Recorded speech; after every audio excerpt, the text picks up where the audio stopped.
മഴ കൂടി വർഷിച്ചിട്ടുണ്ടെങ്കിൽ നിങ്ങളുടെ കയ്യിൽ നിന്ന് എല്ലാം നഷ്ടപ്പെടും.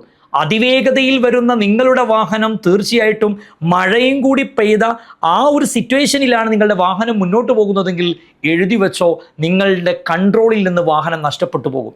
അപ്പം അങ്ങനെ വരുമ്പോഴാണ് ഇത്തരത്തിലുള്ള അപകടങ്ങൾ കൂടി വരുന്നത്. ശരിക്കും നമ്മുടെ ഫിസിക്സിൽ ഒരു കോൺസെപ്റ്റ് കൂടി പറയാറുണ്ട്. ഒരു റിയാക്ഷൻ ടൈം എന്ന് പറയുന്ന ഒരു കോൺസെപ്റ്റ് ഉണ്ട്. അത് ഇംഗ്ലീഷിൽ ഇങ്ങനെ പറയുന്നത്, it is the time to observe, think and act. അതിൻ്റെ കോൺസെപ്റ്റ് നോക്കൂ, ഒരു വസ്തുവിനെ നിങ്ങൾ കൃത്യമായി നിരീക്ഷിച്ച് അതിനെക്കുറിച്ച് ചിന്തിച്ച് അത് പ്രവർത്തിക്കാനുള്ളൊരു ടൈമാണ് റിയാക്ഷൻ ടൈം. അതൊരു ഡ്രൈവറെ സംബന്ധിച്ചിടത്തോളം വളരെ കൃത്യതയായിരിക്കണം.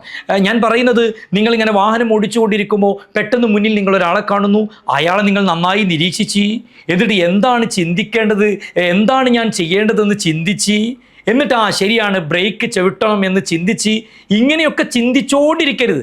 ആ ഒരു റിയാക്ഷൻ ടൈം എന്ന് പറയുന്നത് വളരെ മൊമെൻറ്റിൽ, വളരെ നിമിഷ നേരങ്ങൾ കൊണ്ട് ഒരു ഡ്രൈവറുടെ ചിന്തയിലേക്ക് വരേണ്ട സാധനമാണ്.